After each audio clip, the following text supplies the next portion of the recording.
નમસ્કાર વિદ્યાર્થી મિત્રો, મારી યુટ્યુબ ચેનલ સંજય પટેલમાં આપ સૌનું હાર્દિક સ્વાગત છે.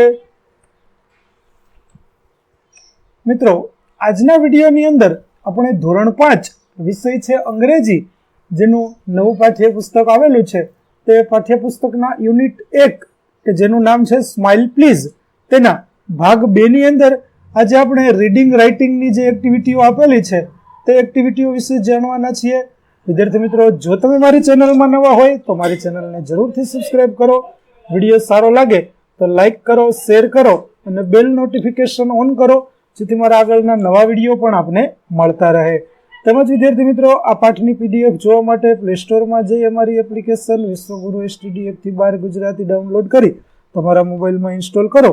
જે તમે શરૂ કરશો તો તમને આ પ્રકારે જોવા મળશે, જેમાં બધા ધોરણની અંદર તમને ધોરણ બતાવશે, ધોરણ પસંદ કરશો એટલે વિષય બતાવશે, વિષય પસંદ કરશો એટલે પાઠ બતાવશે. જેમાં તમે વિડીયો ઉપર ક્લિક કરશો તો તમને વિડીયો જોવા મળશે અને PDF ઉપર ક્લિક કરશો તો તમને PDF જોવા મળશે. તો આશા રાખું છું અમારી એપ્લિકેશન આપ સૌને ગમશે. જરૂર ડાઉનલોડ કરજો મિત્રો, જે એકદમ ફ્રી છે, કોઈ પણ પ્રકારનો ચાર્જ નથી. તો ચાલો મિત્રો, હવે આપણે શરૂ કરીએ પાઠ પહેલો, ભાગ બીજો. Reading. Read the passage and answer the questions. એટલે કે ફકરો આપણે પહેલા વાંચવાનો છે અને ત્યાર પછી આપણે પ્રશ્નોના જવાબો આપવાના છે. જેમાં ફન ફેક્ટ્સ અબાઉટ સ્માઇલિંગ, એટલે કે સ્મિત વિશે કેટલીક હકીકતો છે તે આપણને આપવામાં આવેલી છે. ચાલો આપણે તે હકીકતો છે તે જાણીએ અને શું કહેવા માંગે છે તે જોઈએ. મિત્રો, પાઠ તો આપણે અગાઉ જોયો જ છે, જેની અંદર ખુશી અને ખનક છે તે બંને સ્માઇલ કરે છે અને તેના કારણે આપણે આગળ પાઠ આખો છે તે જોયો. તો હાસ્ય વિશે કેટલીક આપણે મનોરંજક વાતો છે તે માણીએ. જેમાં પહેલી જોઈએ તો there are 19 different types of smile but only 6 occur when we have a good time. એટલે કે સ્મિતના 19 વિવિધ પ્રકારો છે, પરંતુ જ્યારે આપણી પાસે સારો સમય હોય છે ત્યારે માત્ર આપણે 6 જ પ્રકારનો સ્મિત છે તે કરી શકીએ છીએ. Smiling can boost your immune system. હસવાથી આપણી રોગ પ્રતિકારક શક્તિ વધી શકે છે. ઇમ્યુન સિસ્ટમ એટલે રોગ પ્રતિકારક શક્તિ અને બૂસ્ટ એટલે વધારવી. Smile relieves stress and it is good for health. એટલે કે સ્મિત છે તે તણાવ દૂર કરે છે અને તે સ્વાસ્થ્ય માટે સારું છે. સ્ટ્રેસ એટલે તણાવ. It is easier to smile that for frown. એટલે કે ભવા ચડાવવા તેના કરતા હસવું સહેલું છે. It takes 13 muscles to smile and about 47 to frown. એટલે કે સ્મિત કરવા માટે 13 સ્નાયુઓ અને ભવા ચડાવવા માટે લગભગ 40 સ્નાયુઓ ખેંચાય છે. Babies are born with the ability to smile like a baby. એટલે કે બાળકો સ્મિત કરવાની ક્ષમતા સાથે જ જન્મે છે. એબિલિટી એટલે ક્ષમતા. બાળકો છે તેનો જન્મ થાય ત્યારથી જ તેઓ હસતા તો શીખેલા જ હોય છે. તો સ્માઇલ લાઈક અ બેબી એટલે કે બાળકની જેવું હસો. ચાલો આપણે હસવા વિશે કેટલીક મનોરંજન વાતો જાણી. ટૂંકમાં જોઈએ તો હસવાના વિવિધ 19 પ્રકાર છે, તેમાંથી માત્ર આપણે 6 પ્રકારનું હસીએ છીએ. એ સિવાય તો કે હસવાના કારણે આપણું રોગ પ્રતિકારક શક્તિ છે તેમાં પણ વધારો થાય છે. હસવાના લીધે સ્ટ્રેસ દૂર થાય છે અને આપણું સ્વાસ્થ્ય સારું રહે છે. ભવા ચડાવવા એટલે કે કોઈની સામે ખરાબ મોં કરી ગુસ્સે થઈ અને બેસવું, તેના કરતા હસવું સારું છે. અને એટલા માટે જ હસવાના કારણે આપણા શરીરના જે ચહેરાના 13 મસલ્સ એટલે કે સ્નાયુઓ છે તેનો ઉપયોગ થાય છે. જ્યારે ભવા ચડાવવા એટલે કે તમે ખરાબ મોં કરીને બેસો તો તેના માટે તમારા 40 સ્નાયુઓ છે તેનો ઉપયોગ થાય છે. અને આમ પણ બાળકો છે તે હાસ્ય સાથે સ્મિત સાથે જ જન્મે છે તેની ક્ષમતા બાળકોમાં જન્મજાત હોય છે. આ પ્રકારની મનોરંજક માહિતી હતી. ચાલો હવે આપણે તેને પ્રશ્નો છે તે જોઈએ. પહેલો પ્રશ્ન, હાઉ શુડ વી સ્માઇલ? આપણે કેવી રીતે સ્મિત કરવું જોઈએ? તો we should smile like a baby, એટલે કે આપણે બાળકના જેવું સ્મિત કરવું જોઈએ. બાળકનું સ્મિત છે તે એકદમ નિર્દોષ હોય છે, એટલા માટે આપણે બાળક જેવું સ્મિત કરવું જોઈએ. બીજો પ્રશ્ન, find similar word of various.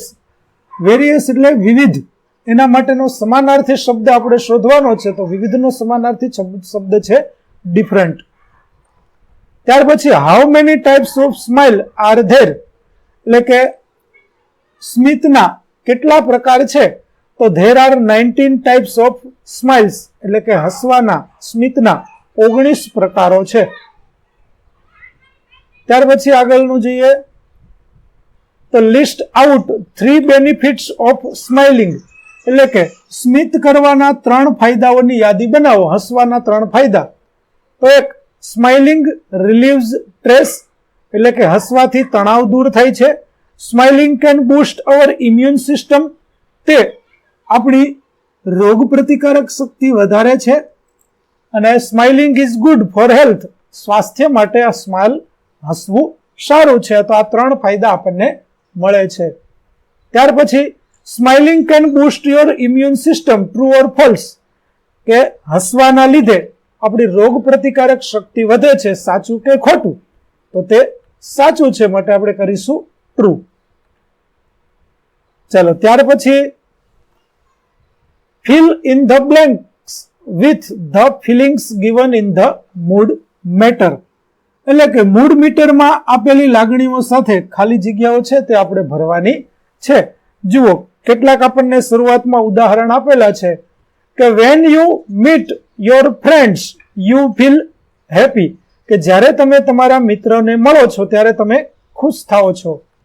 બીજું, when you lose your favourite things you feel sad, કે જ્યારે તમે તમારી મનગમતી વસ્તુને ખોઈ દો છો. લોસ્ટ એટલે ખોવાઈ જવું, કે જ્યારે તમારી મનગમતી વસ્તુ ખોવાઈ જાય છે ત્યારે તમને કેવું લાગે છે? તો સેડ એટલે ઉદાસ થઈએ છીએ. ત્યાર પછી, when you go to a temple you feel, જ્યારે તમે મંદિરે જાઓ છો ત્યારે તમને કેવું લાગે છે? તો કાલ્મ એટલે કે શાંતિનો અનુભવ થાય છે. ત્યાર પછી છે, when you do not study for test you feel, જ્યારે તમારે ટેસ્ટ હોય શાળામાં અને તમે પૂરેપૂરો અભ્યાસ ન કર્યો હોય ત્યારે તમને કેવું લાગે છે? તો આવશે વરીડ, એટલે કે ચિંતા થાય છે. તો આ તો વિદ્યાર્થી મિત્રો આપણને આપેલા ઉદાહરણો હતા. ચાલો હવે આગળની જે આપણે ખાલી જગ્યાઓ પૂરવાની છે તેના વિશે જોઈએ. તો તેમાં શું છે? જેમાં પહેલું, when you get gifts you feel, કે જ્યારે તમને કોઈ ભેટ આપે ત્યારે તમને કેવું લાગે છે? તો હેપી, કે હું ખુશ થાઉં છું. બીજું છે, when you play with your friends you feel, જ્યારે તમે તમારા મિત્રો સાથે રમતા હો છો ત્યારે તમે કેવું અનુભવો છો? તો હેપી, ખુશ હોવ છો. ત્રીજું, when someone scold you you feel, જ્યારે કોઈ તમને ઠપકો આપે છે. સ્કોલ્ડ એટલે ઠપકો આપવો. જ્યારે કોઈ તમને ઠપકો આપે, ખીજાય છે, ત્યારે તમને કેવું લાગે છે? તો સેડ એટલે ઉદાસ થઈએ છીએ. When you have lots of work you feel, જ્યારે તમારે ઘણું બધું કામ હોય છે ત્યારે તમે કેવું અનુભવો છો? તો વરીડ, અમને ચિંતા થાય છે. પાંચમું, when your friend does not help you you feel, જ્યારે તમને તમારો મિત્ર મદદ કરતો નથી ત્યારે તમને કેવું લાગે છે? તો સેડ, ઉદાસ લાગે છે. તો આ પ્રકારે આપણી જે રીડિંગની એક્ટિવિટી છે તે વિદ્યાર્થી મિત્રો પૂરી થાય છે. ચાલો હવે આપણે જે રાઇટિંગની એક્ટિવિટી આપી છે એ રાઇટિંગની એક્ટિવિટી છે તેના વિશે જોઈએ. તો પ્રથમ એક્ટિવિટી છે, write 5 sentences about your happy moments happiness with the help of questions below, એટલે કે તમે ખુશ હો ત્યારે તમે કેવો અનુભવ કરો છો, આ પ્રકારની અનુભવેલી વાતો છે તે તમારે અહીં લખવાની છે. તો ચાલો આપણે જોઈએ કઈ રીતે તે લખાશે. તો અહીં આપણને કેટલાક ક્લૂઝ આપેલા છે. ક્લુ એટલે કે વાક્યો લખવા માટે આપણને કેટલાક શબ્દ સમૂહો આપેલા છે અને તે શબ્દ સમૂહોની મદદથી આપણે વાક્યોને લખવાના છે. તો ચાલો આપણે જોઈએ કે વોટ મેક્સ યુ હેપી, તમને ખુશ શું કરે છે. હુ મેક્સ યુ હેપી, તમને કોણ ખુશ કરે છે. Where do you feel happy, તમે ક્યાં ખુશ થાઓ છો. When do you become happy, તમે ક્યારે ખુશ થાવ છો. અને how can we B happy, આપણે કેવી રીતે ખુશ થઈ શકીએ. આ 5 પ્રશ્નોના આધારે આપણે પ્રશ્નના જવાબો લખીએ એટલે આપણને આપણો ફકરો છે તે તૈયાર થઈ જશે. તો ચાલો જોઈએ. I am happy when I am at school with my friends, કે હું ખુશ હોઉં છું જ્યારે હું મારા મિત્રો સાથે શાળાએ હોઉં છું. બીજું, my friends and my family make me happy, મારા મિત્રો અને મારા પરિવારના સભ્યો મને ખુશ કરે છે. ત્રીજો પ્રશ્ન, I feel happy when I am at garden where I have fun, હું ખુશી અનુભવું છું જ્યારે હું બગીચામાં હોઉં છું અને ત્યાં મને ખૂબ મજા આવે છે, હું ખૂબ આનંદ કરું છું ત્યાં. ચોથું, I become happy when I go for tour with my friends, હું ખુશ હોઉં છું કે જ્યારે હું મારા મિત્ર સાથે ફરવા જાઉં છું. અને પાંચમું, we can be happy when we helping others, કે અમે બધા ખુશ હોઈએ છીએ જ્યારે અમે એકબીજાને મદદ કરીએ છીએ. તો આ રીતે આપણી રાઇટિંગની એક્ટિવિટી છે તે પૂરી થઈ છે. ચાલો હવે આગળ લેંગ્વેજ ફંક્શનની અંદર write words with the help of given examples, અહીં આપેલા જે ઉદાહરણ છે તે ઉદાહરણના આધારે આપણે શબ્દો લખવાના છે. જુઓ, પેલું છે એક બિલાડીનું ચિત્ર છે એટલા માટે લખ્યું છે એ કેટ. બીજામાં એક કરતા વધારે બિલાડી છે તો તેનું બહુવચન આપણે કરી અને લખવું પડે. તો બહુવચન કરશું એટલે કેટની પાછળ એસ લાગશે અને કેટનું કેટ્સ થશે. ત્યાર પછી બીજું ચિત્ર આપેલું છે અ લેમ્પ, તો લેમ્પનું આપણે બહુવચન કરવું હોય તો તેના માટે આપણે પાછળ એસ લગાવીશું એટલા માટે થશે લેમ્પ્સ. ત્યાર પછી એનામાં એક પેન આપેલી છે તો તેના માટે આપણે લખીશું અ પેન, અને એક કરતા વધારે પેન આપેલી છે તેના માટે આપણે કરીશું પેન્સ. એટલે કે વિદ્યાર્થી મિત્રો બહુવચન આપણે અહીં કરવાના છે. પેલામાં એક ખુરશી આપેલી છે એટલે આપણે લખીશું અ ચેર, અને એક કરતા વધારે માટે આપણે લખીશું ચેર્સ. તો આ પ્રકારે આપણે બહુવચન કરી અને લખવાનું છે. ચાલો ત્યાર પછી ફિલ ઇન ધ બ્લેન્ક્સ, ખાલી જગ્યા પૂરો. વિદ્યાર્થી મિત્રો અહીં આપણને એક બાજુ એક વચન આપેલું છે અને એક બાજુ બહુવચન છે. તો એક વચનમાં જ્યાં ખાલી જગ્યા આપેલી છે ત્યાં આપણે બહુવચન કરવાનું છે અને બહુવચનની ખાલી જગ્યા આપેલી છે ત્યાં આપણે એક વચન કરવાનું છે. જુઓ, પેલું અ ટોય, તો તેનું બહુવચન આપણે કરશું એટલે થશે ટોયની પાછળ એસ લાગશે એટલે કે ટોયઝ. જુઓ, એસ લગાવ્યો આપણે એટલે તેને આપણે અલગ રંગથી બતાવ્યો છે. ત્યાર પછી અ પેન્સિલ્સ, આ પેન્સિલ, તો તેને આપણે બહુવચન કરવું હોય તો પેન્સિલની પાછળ એસ લગાવીશું એટલે આપણો પેન્સિલ્સ થઈ જશે બહુવચન. ત્યાર પછી આપણને બુક્સ એટલે કે બહુવચનમાં આપેલું છે તો તેનું આપણે એક વચન કરવું હોય તો તેના માટે આપણે કરવું પડશે અ બુક. ત્યાર પછી ચોથું એન એલિફન્ટ, એક વચન આપેલું છે તો બહુવચન કરવા માટે આપણે પાછળ એસ લગાવીશું, એલિફન્ટ્સ કરીશું. ત્યાર પછી પાંચમામાં આપણને બહુવચન કરેલું આપેલું છે બલૂન્સ, તો આપણે બલૂન્સનું એક વચન કરવું હોય તો તે આપણે કરીશું અ બલૂન.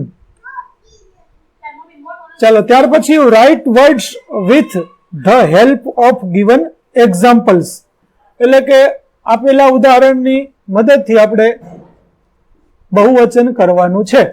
તો જુઓ, અ ગ્લાસ, તો એનું કર્યું છે ગ્લાસીસ. તો વિદ્યાર્થી મિત્રો અહીં આપણો બહુવચનનો જે સર્વસામાન્ય નિયમ છે તેનો આપણે ઉપયોગ કરી અને બહુવચન કરીશું કે જ્યારે કોઈ પણ શબ્દના છેડે double S, CH, SS, SH કે X આવતો હોય તો આવા શબ્દોનું બહુવચન કરવું હોય તો શબ્દના છેડે આપણે ES લગાવવો પડે. જુઓ, અહીં ડબલ એસ આપણને આપેલા છે તો એ ડબલ એસ વાળા શબ્દનું બહુવચન કરવા માટે અહીં પાછળ ES લગાવવામાં આવ્યો છે. આ પ્રકારે તે શબ્દનું બહુવચન કરવામાં આવ્યું છે. તો બીજામાં જુઓ, અહીં CH આપેલો છે તો CH વાળા શબ્દનું આપણે બહુવચન કરવું હોય તો ES લગાવશું એટલે બેન્ચનું થશે બેન્ચીસ. એવી રીતે ત્રીજામાં પણ એમ જ થશે. ઇંચની CH છે છેલ્લે તો ઇંચીસ થશે. સેન્ડવિચમાં પણ CH છે તો તેનું પણ સેન્ડવિચીસ થશે. અને બોક્સમાં છેલ્લે X આપેલો છે તો આપણે તેને ES લગાવશું એટલે થશે બોક્સીસ. તો આ પ્રકારે આપણે બહુવચન કરીશું. ચાલો ત્યાર પછી ફિલ ઇન ધ બ્લેન્ક્સ. ફરી પાછી ખાલી જગ્યા જે આગળનામાં આપણે જોયા એ જ નિયમ પ્રમાણે અહીંયા પણ આપણે બહુવચન કરીશું કે SS આપેલા છે તો આપણે બહુવચન કરવા માટે ES લગાવશું એટલે થશે ક્લાસનું થશે ક્લાસીસ. ત્યાર પછી વોચીસ બહુવચનમાં આપેલું છે તો આપણે પાછળથી ES છે તેને દૂર કરીશું એટલે વોચ અ વોચ તે આપણું એક વચન થશે. ત્યાર પછી ટોમેટો તો ટોમેટોને પણ O આપેલો છે એટલા માટે આપણે ES લગાવશું તો ટોમેટોઝ થશે. બસીસમાં પાછળ ES લગાવેલું છે તો આપણે ES છે તેને દૂર કરીશું એટલે થશે અ બસ. ત્યાર પછી ફોક્સમાં પાછળ X છે માટે આપણે ES લગાવશું એટલે થશે ફોક્સીસ. તો આ રીતે આપણે તેનું બહુવચન કરી દઈશું. ચાલો ત્યાર પછી આગળનું જોઈએ. Write words with the help of given examples એટલે કે ઉદાહરણમાં આપેલું છે તે પ્રમાણે આપણે શબ્દો કરવાના છે. તો જુઓ વિદ્યાર્થી મિત્રો, અહીં બહુવચનનો ફરી એક નિયમ આવે છે જેમાં શબ્દના છેડે વાય આવતો હોય. એટલે કે અહીં જુઓ પપ્પીની અંદર આપણને છેલ્લે વાય આપેલો છે. દરેક સ્પેલિંગમાં આમ તો આપણને વાય જોવા મળે જ છે એટલે દરેક માટે એક સરખો નિયમ છે તે જ લાગુ પડશે. તો વાય છે તેને આપણે દૂર કરી દઈશું અને વાયની જગ્યાએ આપણે IES લગાવીશું એટલે તે શબ્દનું બહુવચન થઈ જશે. જુઓ અ પપી છે તો તેનું બહુવચન કરવા માટે થશે પપીઝ. ત્યાર પછી અ બેબી છે તેનું બહુવચન કરવું હોય તો વાયની જગ્યાએ આપણે I લગાવી અને કરી દઈશું બેબીઝ. ત્યાર પછી અ ચેરી તો તેમાં પણ એવી જ રીતે થશે. વાયની જગ્યાએ I લગાવી અને આપણે ચેરીઝ કરી દઈશું. ત્યાર પછી અ ફેરી તો તેમાં પણ એ જ રીતે વાય છે તેને દૂર કરી અને આપણે IES લગાવીશું એટલે ફેરીઝ થશે અને આપણું બહુવચન થઈ જશે. ત્યાર પછી આગળ જઈએ હવે ફિલ ઇન ધ બ્લેન્ક્સ. જેમ આગળની પ્રવૃત્તિમાં આપણે વાયની જગ્યાએ I લગાવ્યો તો અહીં પણ અ બટરફ્લાય તો પાછળથી વાય છે તેને આપણે દૂર કરીશું અને IES લગાવીશું એટલે થશે બટરફ્લાઈઝ. ત્યાર પછી સ્ટોરીઝની અંદર IES લગાવેલો છે તે IES ને આપણે દૂર કરીશું અને તેની જગ્યાએ આપણે મૂકીશું વાય એટલે આપણું થશે અ સ્ટોરી. ત્યાર પછી અ સિટી તો સિટીમાં પણ એ જ રીતે વાય છે તેને દૂર કરી અને IES લગાવીશું એટલે થશે સિટીઝ. ત્યાર પછી બનીઝ તો બનીઝમાં આપણે પાછળથી IES છે તેને દૂર કરી અને વાય લગાવીશું એટલે થશે અ બની. પાંચમામાં એન એક્ટિવિટી તો તેમાં પણ એવી જ રીતે આપણે વાય છે તેને દૂર કરીશું તો થશે એક્ટિવિટીઝ. તો આ પ્રકારે આપણે બહુવચન કરી દઈશું. ચાલો ત્યાર પછીની પ્રવૃત્તિ છે fill in the blanks with the appropriate word એટલે કે કૌંસમાં આપેલા જે શબ્દો છે તેનો ઉપયોગ કરી અને આપણે ખાલી જગ્યા પૂરવાની છે.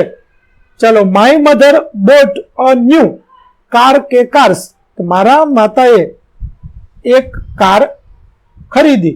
તો વિદ્યાર્થી મિત્રો અ છે એટલા માટે આપણે એ છે એટલે એક જ કાર લીધી છે માટે આપણે કાર કરીશું. બીજું ધ ખાલી જગ્યા ઇઝ ઓન ધ ટેબલ તો ઇઝ વાળું વાક્ય છે એટલે એક વચનમાં આવશે. આપણે લખીશું pen. The pen is on the table. ત્રીજું રહીમ હેઝ 5 તો અહીં બહુવચન છે માટે આપણે કરીશું કેન્ડીઝ. ત્યાર પછી the cat is sitting on the table કેમ કે ઇઝ વાળું વાક્ય છે એટલે એક વચન હોય. ત્યાર પછી ધેર આર વાળું વાક્ય છે એટલે વિદ્યાર્થી મિત્રો અહીં બહુવચનનો શબ્દ આપણે મૂકવાનો થશે. There are many stars in the sky. છઠ્ઠું હાઉ મેની આર વાળું વાક્ય છે એટલે આપણે કરીશું સ્ટુડન્ટ્સ. બહુવચનનું રૂપ મૂકવું પડશે. How many students are there in your class. સાતમું દ્વિજા હેઝ બ્લુ બાઇસિકલ તો અહીં દ્વિજા છે તે એક વચનમાં છે માટે આપણે બાઇસિકલ કરીશું. ત્યાર પછી આગળની એક્ટિવિટી જોઈએ સ્ટડી ધ એક્ઝામ્પલ એટલે કે ઉદાહરણ જે આપણને આપેલા છે તે ઉદાહરણ આપણે જોવાના છે. જુઓ પેલું ઉદાહરણ છે is there a cat on the table કે શું ટેબલ ઉપર બિલાડી છે. તો યસ ધેર ઇઝ, કે હા ત્યાં છે. બીજું ઉદાહરણ, is there a dog on the table, ત્યાં ટેબલ પર કૂતરો છે? તો ટેબલ પર કૂતરો નથી, જુઓ કૂતરો નીચે છે, માટે નો ધેર ઇઝન્ટ, કે ના તે ત્યાં નથી. ત્રીજું, are there apples on the table, table ઉપર સફરજન છે? તો યસ ધેર આર, કે હા ત્યાં છે. પછીનું, are there બનાનાઝ on the table, ત્યાં ટેબલ પર કેળાઓ છે? તો નો ધેર આરન્ટ, કે ના ત્યાં કેળાઓ નથી. તો આ પ્રકારે આપણે જે સ્થળ દર્શક શબ્દો તે શોધી અને આપણે પ્રશ્નોના જવાબો આપવાના છે. તો નીચે ઉદાહરણ એક આપણને આપેલું છે કે ધેર ઇઝ એ બોલ, કે ધેર ઇઝ અ બોલ, તો ધેર આર 4 બોલ્સ. આ પ્રકારે વાક્ય આપણે બનાવી શકીએ. એક દડો હોય તો તે માટે પણ વાક્ય થાય, અને એક કરતા વધારે બોલ હોય તેના માટે પણ વાક્યો આપણે બનાવી શકીએ. તો ચાલો ફિલ ઇન ધ બ્લેન્ક્સ, ખાલી જગ્યા જોવાની છે, ચિત્ર જોતું જવાનું છે. જુઓ પેલા ચિત્રની અંદર આપણને 2 ખુરશી દેખાય છે. તો પેલા ચિત્રમાં 2 ખુરશી છે, એટલા માટે આપણે બહુવચન વાળું વાક્ય પસંદ કરવું પડે, અને બહુવચન વાળું વાક્ય છે બી, કે there are 2 chairs in my kitchen, એટલે કે રસોડામાં, અમારા રસોડામાં 2 ખુરશીઓ છે. ત્યાર પછી બીજું ચિત્ર છે, તેની અંદર પણ હાઉસીસ એટલે કે ઘર છે તે આપણને એક કરતા એક જોવા મળે છે, માટે આપણે લખીશું કે are there 3 trucks next to the house, ઘરની પછવાડે 3 ટ્રકો છે. આ રીતે આપણો પ્રશ્ન બનશે. ત્યાર પછી ત્રીજું છે, તેની અંદર પણ આપણે બહુવચન વાળું જ લખવાનું થશે, એટલે આવશે are there any flowers in the vase, ફૂલદાનીમાં થોડા ઘણા ફૂલો છે. ત્યાર પછીનું ચિત્ર છે, તેમાં 2 girls ઇન ધ પિક્ચર, તો ત્યાં ચિત્રમાં 2 છોકરીઓ છે, તો there are 2 girls in the picture. આ પ્રકારે આપણી ખાલી જગ્યાઓ પૂરશું. ત્યાર પછી 5માની અંદર છે, તેમાં જોઈએ તો ખાલી જગ્યા એની બુક્સ ઇન ધ બુકકેસ, એટલે કે પુસ્તકોના કબાટમાં એક પણ પુસ્તક છે, તો બહુવચનમાં આપણે કરવું પડશે, ધેર આર આવશે. ત્યાર પછી ખાલી જગ્યા a boy under the table, તો અ બોય છે એટલે એક વચન, માટે આપણે ધેર ઇઝ લખવું પડશે, તો there is a boy under the table. ત્યાર પછી 7મામાં પણ તેમજ થશે, a rubber in the pencil case, a rubber એટલે એક વચન છે, માટે આપણે લખીશું is there a rubber in the pencil case. ત્યાર પછી 8મું એ કુકર, તો તેમાં પણ એક જ વચન છે, માટે આપણે લખીશું there is A cooker near the refrigerator. તો આ પ્રકારે આપણી ખાલી જગ્યાઓ છે તે પૂરી થશે. તો વિદ્યાર્થી મિત્રો, અહીં આપણો પાઠ 1 નો ભાગ 1 છે તે આપણે બીજો છે તે પૂરો કરીએ છીએ. આ પહેલા જો તમે આગળનો ભાગ ન જોયો હોય તો આગળના ભાગનો વિડીયો જોવા માટે મારી ચેનલને જરૂર આ વિડીયોના ડિસ્ક્રિપ્શનની અંદર તમને આપવામાં આવી છે, ત્યાંથી તમે જોઈ શકશો. તેમજ વિદ્યાર્થી મિત્રો, સમગ્ર પાઠની જો તમારે PDF જોવી હોય તો પ્લે સ્ટોરમાં અમારી એપ્લિકેશન વિશ્વગુરુ STD 1 થી 12 ગુજરાતી ડાઉનલોડ કરી લો, જેમાં આપને સમગ્ર પાઠની PDF બધા જ વિષયોની જોવા મળશે. સાથે સાથે તમને સ્વાધ્યાયન પોથી પણ મળી રહેશે. આશા રાખું છું અમારી એપ્લિકેશન આપને ગમશે. જરૂરથી ડાઉનલોડ કરજો મિત્રો. ફરી મળીશું આપણે નવા વિડીયો સાથે. ત્યાં સુધી આવજો.